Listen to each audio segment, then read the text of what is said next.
You know, it's a chilling thought, isn't it? That real life can often be far stranger and definitely scarier than anything we could possibly invent. Today, we're taking a deep dive into a collection of true accounts and some pretty chilling incidents. Stories that really remind us how quickly the ordinary can just twist into something, well, extraordinary and terrifying. Absolutely. And our objective, as always, is to pull out the key insights from these stories. It's not just about recounting what happened, but digging into why these events hit such a nerve, touch on those primal fears.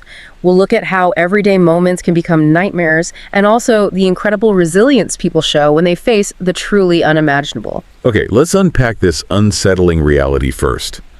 Sometimes the biggest threats, they don't come from shadows or strangers. They come from within our own species, often from people we know or just seemingly normal interactions that somehow spiral completely out of control. Take, for instance, a really harrowing story from Australia back in 1980. The Azaria Chamberlain case. A 2-month-old baby vanishes from her family's campsite at Uluru. Now, the initial evidence strongly suggested a dingo attack, but here's where things get truly disturbing. Public opinion and the media, they quickly turned on the mother, Lindy Chamberlain. And what's so revealing about this one is how completely the narrative got twisted. You had an initial inquest that actually confirmed a dingo attack. But despite that, the police and then the courts, they pursued this theory that Lindy had murdered her own baby. And the prosecution's claims were just incredibly elaborate. They alleged she cut Azaria's throat, held her upside down, staged the whole animal attack meticulously, and this got massively amplified by how society judged her grief, or what they saw as a lack of it, plus these totally baseless allegations about her religion, Seventh-day Adventist. The whole case is just a chilling example of how misinformation and, frankly, media frenzy can work everything, leading to a terrible injustice for an innocent family. It's almost impossible to imagine. First, you lose your child. Then you're accused, convicted, jailed for her murder. It took years, and finding Azaria's little jacket near Uluru to finally overturn those convictions. It really makes you think, doesn't it? If this could happen to her, how easily can things like media bias and just public prejudice lead to such awful injustice? Okay, shifting gears slightly, but still on human threats. Let's look at Lauren Spierer's disappearance. A vibrant college student vanished in Indiana, 2011, after a night out. And here, the suspicion points disturbingly close to home, towards people she knew, people she trusted. Yeah, and if you look at the bigger picture, statistically, it's a grim fact. Most murder victims know their killer. Lauren left her phone, her shoes at a bar. She was last seen leaving a friend's apartment very early in the morning. The behavior of her friends afterwards was, well, deeply suspicious. Refusing polygraphs, lawyering up immediately, it cast this heavy cloud. This case really highlights the vulnerability that can exist even within our social circles, especially when you consider theories like maybe an accidental overdose followed by a desperate cover-up. It's unsettling. And then there's the case of Daphne Westbrook. Truly disturbing. Abducted by her own father, John, back in 2019. This isn't a stranger attack. It's a parent using extreme methods to control his daughter. Right. And a key insight here is how the father used his IT and cybersecurity knowledge. He used it to evade capture for years. He basically became a digital phantom, allegedly used multiple aliases, different vehicles, anonymous communication, and reportedly even drugged Daphne, alcohol, marijuana, LSD, mushrooms to maintain control to stop her escaping. It's just a tragic illustration of how parental love, quote unquote, can become so twisted it justifies this profound violation of a child's freedom. Thankfully, Daphne was found safe, but her father, still at large. That's a really unsettling loose end. So we've seen calculated malice, but what about shocking impulse? Yeah. Consider Curtis Reeves, retired police captain. In 2014, he shot and killed Chad Olson in a movie theater. Why? Over texting during the previews. Someone threw popcorn, there was anger, and a man lost his life. Just like that.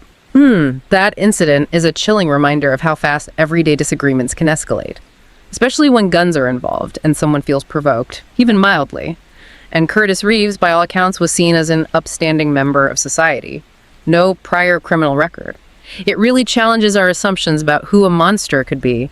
It shows it might be someone seemingly respectable who just, in one moment, loses all rational control. And speaking of movie theaters, Yeah. spaces we often think of as safe escapes, they've become the backdrop for some really terrifying encounters. It's quite striking, the variety of these experiences. Each taps into a different kind of fear. Think about that NYC bouncer back in '82. A guy threatens him with a syringe, yelling, "Got the bug too, you want the bug as well?" This is right at the height of the AIDS panic. Or the woman in 2015. She accidentally cuddles up to a stranger in the dark theater, right? Then afterwards, he and his friends stalk her, chase her through the parking lot. These things just hammer home how vulnerable we can feel in public spaces and how easily our deepest fears can latch onto unexpected situations. Yeah, and even pranks can feel absolutely real, terrifyingly real, if they touch on collective trauma. Like people going to see the Joker movie, genuinely terrified they were about to witness a mass shooting, only for the gunman to pull out a toy gun with a bang flag. But the terror in those moments, that was 100% real. Exactly. These accounts, taken together, really show how fragile our sense of security can be, even in mundane settings. It underlines that need for vigilance. Okay, let's shift focus now. Let's move to stories where the answers are, well, much less clear, where maybe fate or nature or just unknown forces leave us with these haunting questions, often without any real resolution. Right. The 1986 acid truck crash in Spain, is horrific just on its face. The driver and his wife essentially dissolved by pure sulfuric acid. But what makes this case truly baffling and incredibly chilling is their 10-year-old son, Juan Pedro. He disappeared. The details around his disappearance are just utterly baffling. It's an enduring mystery. First, the truck's tachometer showed 12 short, unexplained stops on its way up the pass. Why? Then, chemists confirmed the acid wouldn't have completely dissolved a body. So where was he? And then you have this testimony from another truck driver. He said the acid truck ran him off the road earlier, and he saw a man and woman near the wreckage later, described them as having bright blue eyes and golden blonde hair, speaking with a distinctive Germanic inflection. They claimed to be medics, and he saw them retrieve a package from the wreck, then drive off in a small, white, windowless van. It suggests something highly unusual, maybe even premeditated. Who are these people? What was in that package? Juan Pedro's disappearance is just hauntingly perplexing. And another unsolved case that just sticks with you is Tara Calico. Disappeared in 1988, 19 years old, from New Mexico. Crazy. It's particularly haunting because of those Polaroid photos that turned up later. And her mother had apparently warned her about her cycling route, feeling like they were being watched, being stalked. And a key thing here is the sheer power of an image to just ignite this huge public fascination, or obsession, really. This Polaroid, found in a Florida parking lot in '89, showed a young boy and a young woman, bound, gagged, tape over their mouths. Tara's mother was convinced the girl was Tara. She cited a specific scar on the girl's leg, and there was a copy of Tara's favorite book, My Sweet Adrena, visible in the photo. Now, forensic analysis was inconclusive, but that photo, it burned Tara's story into the public mind globally. It really shows how some images in true crime become iconic, even when they raise more questions than they answer. Leaves this lasting, unsettling feeling.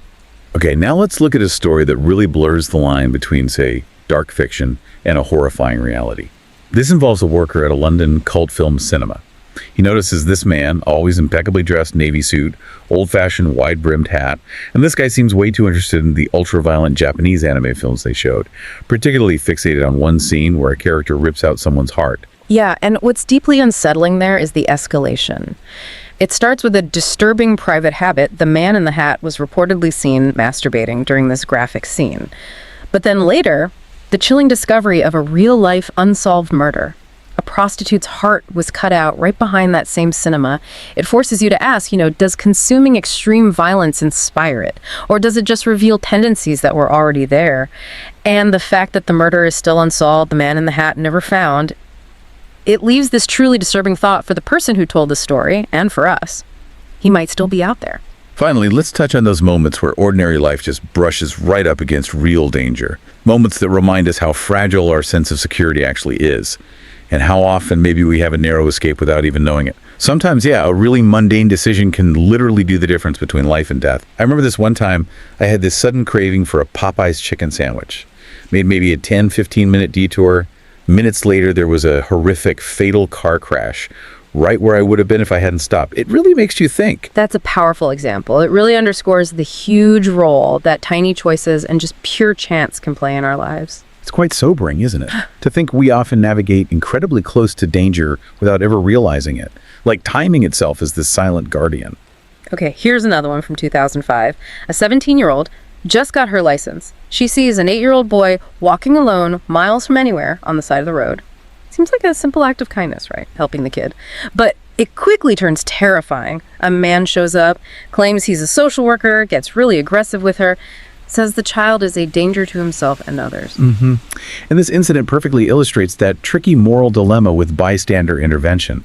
On one hand, the narrator felt she saved the boy from, quote, certain unknown abuse, and the man was later apprehended. The boy got home safe. But her actions also led to her initially being suspected of abduction. It really highlights that difficult balance, doesn't it, between trying to help someone and ensuring your own safety, especially when intentions aren't clear and the situation feels off. And even when you're young, the world can show its terrifying side. There's a story of a 12-year-old and her 14-year-old friend. They arranged to meet an older man they'd met online. He showed up, clearly on drugs, and he brought friends. The narrator, the 12-year-old, despite being so young, she'd brought a kitchen knife for protection. What's really striking there is the intuition and quick thinking of that young girl. Pulling out the knife, threatening to call the police. It worked. It de-escalated a potentially horrific situation, shows incredible self-preservation instincts. That story, and another one about two young girls whose car was being messed with by a locksmith and another man while they waited for their mom. They both just starkly underscore how vulnerable kids can be, even in places that seem safe, like inside a locked car or just running errands. And of course, that chilling story of the 14-year-old girl at the bus stop, harassed and followed by a man. He was openly describing her on his phone to a friend, called her a cute little Asian thing. Just awful. The terror of that whole encounter actually led her to find security with her coach's son. She later dated him and even now calls him the love of my life. Yeah, these stories all together, they really drive home the constant critical need for vigilance, for awareness of our surroundings, even in most ordinary places, and they show how profoundly those early experiences with danger or perceived danger can shape our caution and choices later in life, sometimes in really unexpected ways. So these true accounts, they're a stark reminder, aren't they? That line between just everyday life and sheer terror can be incredibly thin. From, calculated malice within a family to the random flare-up of a public argument or just those haunting mysteries left behind by accidents or unknown forces. Fear really does take so many forms. Yeah. Exactly. And what's really captivating isn't just the events themselves, horrific as they are, it's the human response. That resilience, that instinct to survive, and the questions that linger that push us to try and understand the darker sides of our world. We really hope this deep dive has given you not just a glimpse into some chilling realities, but maybe also some powerful things to think about, about your own perceptions of safety and just the unexpected ways life can turn. Keep questioning things, keep observing, stay informed, because knowledge, even when it's about terrifying things, is always a powerful tool. Until next time, stay curious and stay safe. And hey, if you found this deep dive interesting, please do consider liking this, sharing it with someone who might appreciate it, and subscribing to our channel, Horror Docs, for more explorations into the unsettling. We'd really appreciate it.